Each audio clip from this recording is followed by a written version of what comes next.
സ്പീക്കറായി നിശ്ചയിച്ചിരിക്കുന്നത്. ഈ സ്പീക്കർ സ്ഥാനത്തേക്കുള്ള തിരഞ്ഞെടുപ്പ് നാളെ നടക്കും. അതിനുശേഷം 29-ന് നയപ്രഖ്യാപന പ്രസംഗവും നടക്കും എന്നാണ് അറിയിച്ചിരിക്കുന്നത്. അതുപോലെ തന്നെ ഈ ഗവർണറെ ഇന്നലെ വി.ഡി. സതീശൻ നേരിട്ട് കണ്ട് നയപ്രഖ്യാപന പ്രസംഗത്തിന് ക്ഷണിക്കുകയും മന്ത്രിസഭാ യോഗത്തിൽ ഈ ഒരു നയപ്രഖ്യാപനത്തിൻ്റെ കരട് ചർച്ച ചെയ്യുകയും ഒക്കെ ചെയ്തിരുന്നു.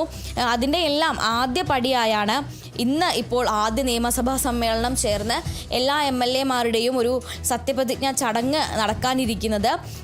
ഇതിപ്പോൾ 102 സീറ്റുകളിൽ UDF വിജയിച്ചുകൊണ്ടാണ് ഇപ്പോൾ ഈ ഒരു സത്യപ്രതിജ്ഞാ ചടങ്ങിലേക്ക് പോകുന്നത്. 3 സീറ്റുകളിൽ BJP, അതായത് 3 BJP MLA-മാർ കൂടി ഇക്കുറി നിയമസഭയിൽ ഉണ്ടാകും.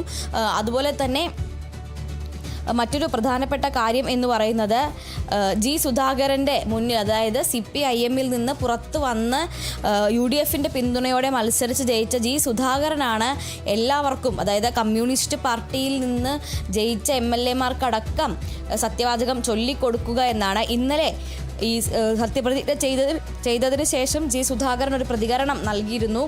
തോൽവിയുടെ ഉത്തരവാദിത്വം പിണറായിക്കും അതുപോലെ തന്നെ MV ഗോവിന്ദനും തന്നെയാണ് എന്ന് പറഞ്ഞുകൊണ്ടൊരു പ്രതികരണമുണ്ടായിരുന്നു. അതിനൊപ്പം അദ്ദേഹം പറഞ്ഞ ഒരു കാര്യമാണ്, തൻ്റെ മുന്നിൽ തന്നെയല്ലേ പിണറായിയും സത്യപ്രതിജ്ഞ ചെയ്യേണ്ടത് എന്ന് അദ്ദേഹം ഇങ്ങനെ സൂചിപ്പിച്ചിരുന്നു. എന്തായാലും ഇപ്പോൾ ആ ഒരു സംഭവമാണ് ഇന്നിപ്പോൾ നേരിട്ട് നടക്കാൻ പോകുന്നത്. അതായത് ജി സുധാകരൻ സത്യവാചകം ചൊല്ലിക്കൊടുക്കുകയും മുൻ മുഖ്യമന്ത്രി പിണറായി വിജയൻ അടക്കമുള്ളവർ അത് ഏറ്റുപറയുകയും ചെയ്യുന്ന ഒരു സംഭവം, അല്ലെങ്കിൽ അത് ആ ഒരു കാഴ്ചയ്ക്കാണ് ഇന്നിനി എല്ലാവരും കാത്തിരിക്കുന്നത്. ഇന്നലെ അദ്ദേഹം അത് എടുത്തു പറയുകയും ചെയ്തിരുന്നു എന്നുള്ളതാണ്. എന്തായാലും ഇപ്പോൾ ഇതിനുള്ള ഈ സത്യപ്രതിജ്ഞാ ചടങ്ങിനും അതുപോലെ തന്നെ നിയമസഭാ സമ്മേളനത്തിനുമുള്ള ഒരുക്കങ്ങളെല്ലാം തന്നെ പൂർത്തിയായിട്ടുണ്ട്.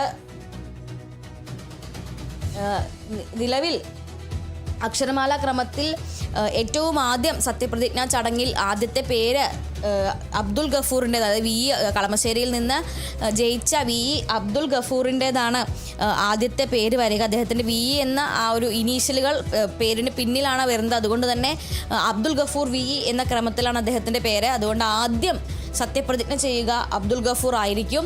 അതിനുശേഷം ഏറ്റവും ഒടുവിൽ സത്യപ്രതിജ്ഞ ചെയ്യുക സേവിയർ ചിറ്റിലപ്പള്ളി MLA ആയിരിക്കും ഏറ്റവും ഒടുവിൽ സത്യപ്രതിജ്ഞ ചെയ്യുക എന്നാണ് നമുക്ക് ഈ ഒരു അക്ഷരമാല ക്രമത്തിൽ വെച്ച് അറിയാൻ കഴിയുന്നത്. അതുപോലെ തന്നെ ഈ ബജറ്റ് ചർച്ചകളിലേക്കൊക്കെ തന്നെ എത്രയും പെട്ടെന്ന് കടക്കാനാണ് ഈ നിലവിലെ സർക്കാർ ഉദ്ദേശിക്കുന്നത്. ജൂണിലെ ആദ്യ വാരം, അതായത് ജൂൺ 5-ാം തീയതി ആയി തന്നെ ഒരു ബജറ്റ് അവതരിപ്പിക്കുന്ന അതിലേക്ക് കടക്കാനാണ് പുതിയ ഈ ഒരു UDF സർക്കാർ ഇപ്പോൾ തീരുമാനിച്ചിരിക്കുന്നത്. അതിൻ്റെ ഭാഗമായി നിയമസഭാ സമ്മേളനം വരുന്ന ദിവസങ്ങളിൽ ഈ ഒരു ബജറ്റുമായി ബന്ധപ്പെട്ട ചർച്ചകളൊക്കെ നടക്കും. അതുപോലെ തന്നെ സംസ്ഥാനത്തിൻ്റെ ഒരു സാമ്പത്തിക സ്ഥിതി വ്യക്തമാക്കിക്കൊണ്ട് ധവളപത്രം പുറത്തിറക്കും. അതിനു മുന്നോടിയായി നിയമസഭയിൽ ഈ സാമ്പത്തിക കാര്യങ്ങളെക്കുറിച്ചും ചർച്ച ഉണ്ടാകാനൊരു സാധ്യത ഉണ്ട്. എന്തായാലും ഇന്നിപ്പോൾ ഈ ഒരു സത്യപ്രതിജ്ഞാ ചടങ്ങിനെല്ലാം ശേഷം മുഖ്യമന്ത്രി മാധ്യമങ്ങളെ കാണുമെന്ന് തന്നെയാണ് പ്രതീക്ഷിക്കുന്നത്. മുഖ്യമന്ത്രിയും മറ്റ് മന്ത്രിമാരും മാധ്യമങ്ങളെ കാണും എന്ന് തന്നെയാണ് പ്രതീക്ഷിക്കുന്നത്. അപ്പോൾ അത്തരത്തിൽ മാധ്യമങ്ങളെ കാണുകയാണെങ്കിൽ നിയമസഭാ സമ്മേളനത്തിലെ പ്രധാന അജണ്ടയെക്കുറിച്ചും എന്തെല്ലാമാണ് ചർച്ച ചെയ്യുക മുതലായ കാര്യങ്ങളെക്കുറിച്ചുമെല്ലാം അദ്ദേഹം വ്യക്തമാക്കും എന്നാണ് കരുതുന്നത്. നയപ്രഖ്യാപന പ്രസംഗവുമായി ബന്ധപ്പെട്ട് എന്താണ് ഒരു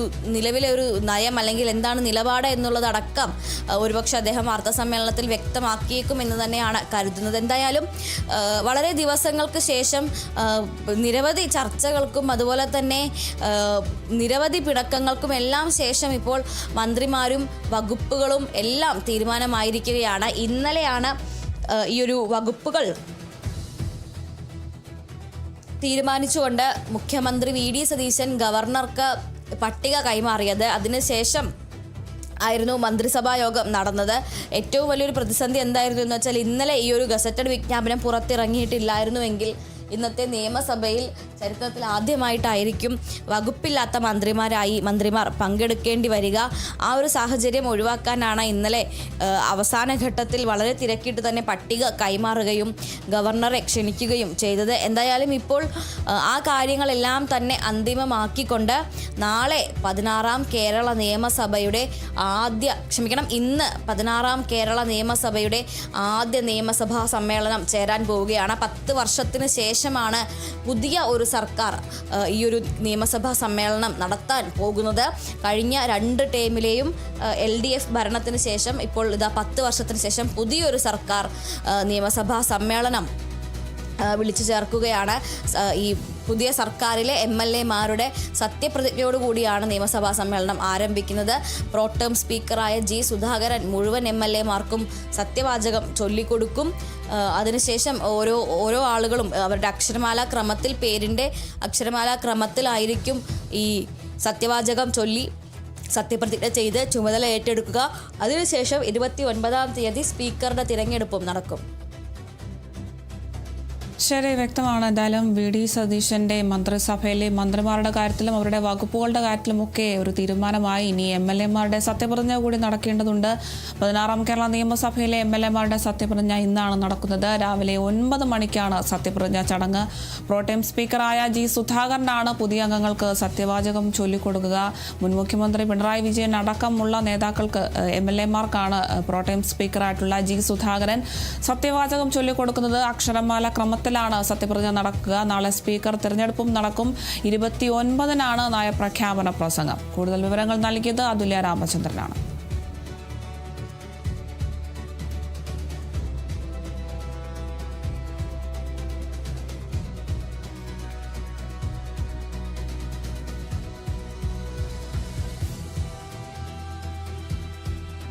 ഉന്നത പോലീസ് ഉദ്യോഗസ്ഥരുടെ യോഗം വിളിച്ച് ആഭ്യന്തരമന്ത്രി രമേശ് ചെന്നിത്തല. ശനിയാഴ്ച പോലീസ് ആസ്ഥാനത്താണ് യോഗം. ക്രമസമാധാന പാലനവും ലഹരി വ്യാപനം തടയലുമാണ് യോഗത്തിന്റെ മുഖ്യ അജണ്ട. ലഹരിക്കെതിരായുള്ള പ്രത്യേക കർമ്മ പദ്ധതിയും യോഗത്തിൽ ചർച്ച ചെയ്യും. പുതിയ നിർദ്ദേശങ്ങൾ സമർപ്പിക്കാനും ഉദ്യോഗസ്ഥർക്ക് അവസരമുണ്ടാകും.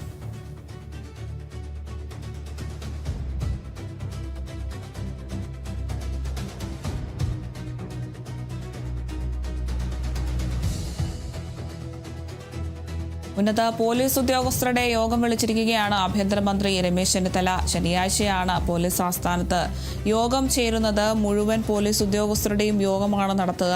രമേശ് ചെന്നിത്തല ആഭ്യന്തരമന്ത്രിയായി ചുമതലയേറ്റ ശേഷമുള്ള ആദ്യത്തെ ഉന്നതതല യോഗമാണ് നടക്കാൻ പോകുന്നത്. അതേസമയം മുൻ DGP ഹേമചന്ദ്രനാണ് പോലീസ് ഉപദേഷ്ടാവായി തിരഞ്ഞെടുത്തിരിക്കുന്നത്. ക്രമസമാധാന പാലനവും ലഹരി വ്യാപനവും ഒക്കെ തടയുക എന്നതാണ് ഈ ഒരു യോഗത്തിന്റെ മുഖ്യ അജണ്ടയായി എടുത്തിട്ടുള്ളത്. അതുപോലെ തന്നെ ലഹരിക്കെതിരായുള്ള പ്രത്യേക കർമ്മ പദ്ധതിയും ഒക്കെ ഈ ഒരു യോഗത്തിൽ ചർച്ച ചെയ്യാനാണ് ലക്ഷ്യമിടുന്നത്. എന്തായാലും പുതിയ നിർദ്ദേശങ്ങളും ഒക്കെ സമർപ്പിക്കാൻ ഉദ്യോഗസ്ഥർക്കും ഒരു അവസരം നൽകുകയാണ്. പോലീസ് ആസ്ഥാനത്തായിട്ടാണ് ഇത്തരത്തിലൊരു യോഗം നടത്തുന്നത്. ആഭ്യന്തരമന്ത്രി രമേശ് ചെന്നിത്തലയാണ് ഇത്തരത്തിൽ കഴിഞ്ഞ ദിവസങ്ങളിൽ തന്നെ ഒരു അഴിച്ചുപണിയൊക്കെ ഈ പോലീസ് ആസ്ഥാനങ്ങളിലൊക്കെ നടത്തിയിരുന്നു. എന്തായാലും ആഭ്യന്തരമന്ത്രിയായി ചുമതലയേറ്റ ശേഷമുള്ള രമേശ് ചെന്നിത്തലയുടെ ആദ്യ നടപടി തന്നെയാണിത്. പോലീസ് ആസ്ഥാനത്ത് യോഗം ചേരുകയാണ്.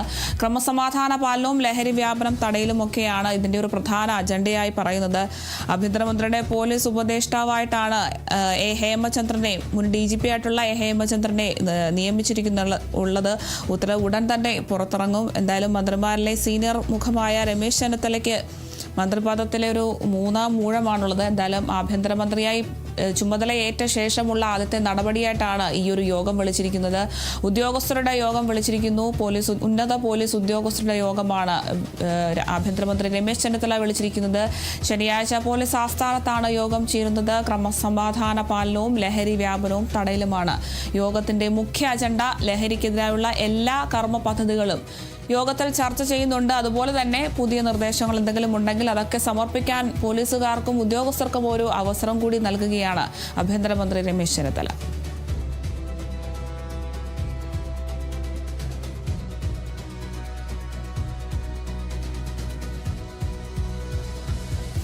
ആഭ്യന്തരമന്ത്രി രമേശ് ചെന്നിത്തലയുടെ പോലീസ് ഉപദേഷ്ടാവായി മുൻ DGP ഹേമചന്ദ്രനെ നിയമിക്കും. നിയമന ഉത്തരവ് ഉടൻ പുറത്തിറങ്ങും.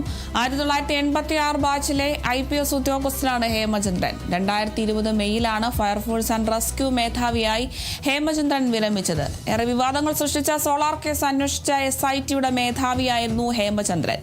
അതേസമയം മുഖ്യമന്ത്രി VD സതീശന്റെ പ്രൈവറ്റ് സെക്രട്ടറിയായി തിരുവനന്തപുരം മണ്ണന്തല സ്വദേശിയായ K അനിൽകുമാറിനെയും നിയമിച്ചിട്ടുണ്ട്. പ്രതിപക്ഷ നേതാവായിരുന്നപ്പോഴും സതീശന്റെ പ്രൈവറ്റ് സെക്രട്ടറി അനിൽകുമാർ ആയിരുന്നു. പൊതുവിദ്യാഭ്യാസ ഡയറക്ടർ NSK ഉമേഷിനെ മുഖ്യമന്ത്രിയുടെ ഓഫീസർ ഓൺ സ്പെഷ്യൽ ഡ്യൂട്ടിയായും നിയമിച്ചു. 2015 ബാച്ച് കേരള കേഡർ IAS ഉദ്യോഗസ്ഥനാണ്.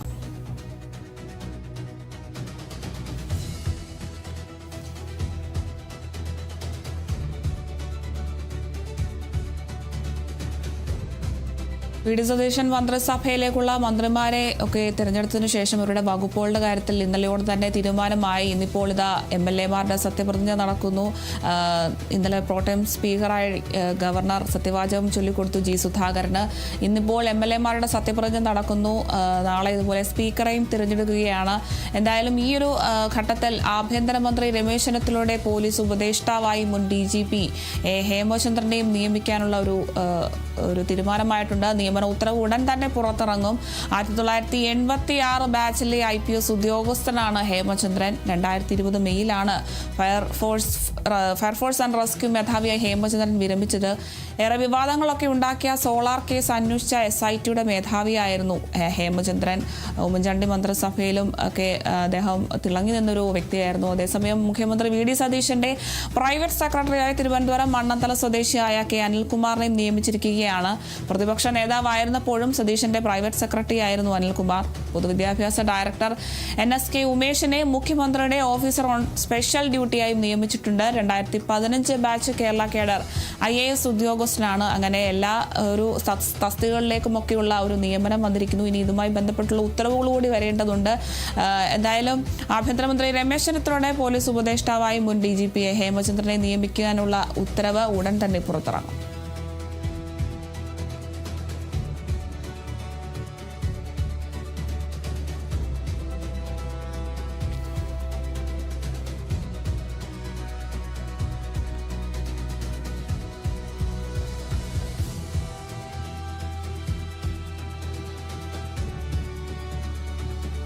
CPIM കേന്ദ്ര കമ്മിറ്റി യോഗത്തിന് നാളെ ഡൽഹിയിൽ തുടക്കമാകും. 3 ദിവസത്തെ യോഗത്തിൽ കേരളത്തിലെ തിരഞ്ഞെടുപ്പ് പരാജയം ചർച്ച ചെയ്യും. വിശദമായ വിലയിരുത്തൽ നടത്താനുള്ള നിർദ്ദേശം നേരത്തെ PB സംസ്ഥാന ഘടകത്തിൽ നൽകിയിരുന്നു. സംസ്ഥാന സെക്രട്ടേറിയറ്റും കമ്മിറ്റിയും തയ്യാറാക്കിയ പ്രാഥമിക വിലയിരുത്തൽ യോഗത്തിൽ റിപ്പോർട്ട് ചെയ്യും.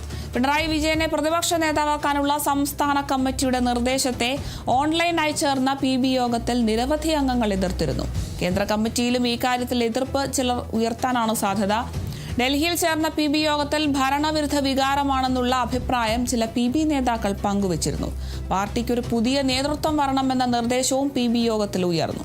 എന്നാൽ പ്രതിപക്ഷ നേതാവിനെ കുറിച്ചുള്ള സംസ്ഥാന തലത്തിലെ ചർച്ചകൾക്ക് ശേഷം PB ഇക്കാര്യം പരിഗണിക്കാമെന്നായിരുന്നു ധാരണ. സംസ്ഥാന സെക്രട്ടേറിയറ്റ് പിണറായിയുടെ പേരാണ് നിർദ്ദേശിച്ചത്. സംസ്ഥാന സമിതിയിലും പൊതുവികാരം പിണറായിക്ക് അനുകൂലമായിരുന്നു. ഈ സാഹചര്യത്തിൽ ഇക്കാര്യം നിശ്ചയിക്കാൻ ഓൺലൈനായി PB യോഗം സംസ്ഥാന കമ്മിറ്റിക്കിടെ ചേരുകയായിരുന്നു.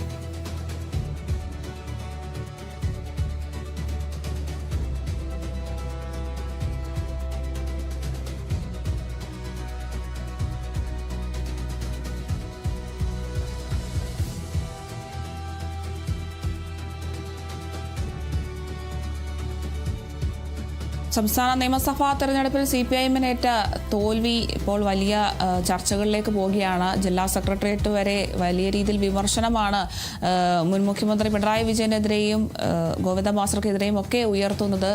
CPIM കേന്ദ്ര കമ്മിറ്റി യോഗത്തിനും ഇതേ തുടർന്ന് നാളെ ഡൽഹിയിൽ തുടക്കമാവുകയാണ്. 3 ദിവസത്തെ യോഗത്തിൽ കേരളത്തിലെ തിരഞ്ഞെടുപ്പ് പരാജയമാണ് പ്രധാനമായും ചർച്ച ചെയ്യുന്നത്.